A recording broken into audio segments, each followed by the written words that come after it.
Israel ജനതയെ തോൽപ്പിക്കാൻ ഗോലിയാത്ത് എന്ന മല്ലനെക്കൊണ്ട് യുദ്ധത്തിൽ അണിനിരന്ന ഫിലിസ്ത്യരെപ്പറ്റി പഴയ നിയമത്തിലെ സാമുവേൽ പുസ്തകത്തിൽ നാം വായിക്കുന്നുണ്ട്. മല്ലനായ ഗോലിയാത്തിന്റെ വലുപ്പവും വെല്ലുവിളിയും കണ്ട് യുദ്ധത്തിന് തയ്യാറായി വന്ന ഇസ്രായേല്യർ ഭയന്നോടിയതായി തുടർന്ന് വചനം പറയുന്നു.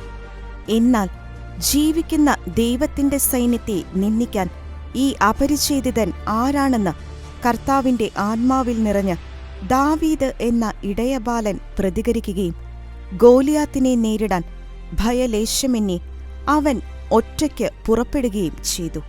അങ്ങനെ സർവായുധ സജ്ജരായ സൈന്യത്തിലെ എല്ലാവരും ഒളിച്ചോടിയപ്പോൾ ഇടയനായിരുന്ന ദാവീദ് കർത്താവിന്റെ നാമത്തിൽ ഗോലിയാത്തിനെ തന്റെ വടിയും കവിണയും ഉപയോഗിച്ച് കല്ലെറിഞ്ഞ് വീഴ്ത്തി പരാജയപ്പെടുത്തുകയും ഇസ്രായേലിൽ ഒരു ദൈവമുണ്ടെന്ന് ലോകം മുഴുവൻ അങ്ങനെ അറിയുകയും ചെയ്തു.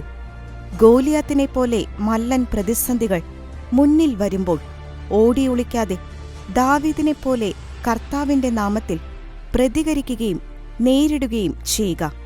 പ്രതിസന്ധികളെ പരിശുദ്ധാത്മ ശക്തിയാൽ തരണം ചെയ്ത് നമ്മുടെ ദൈവത്തെ ലോകത്തിന് കാണിച്ചു കൊടുക്കുക.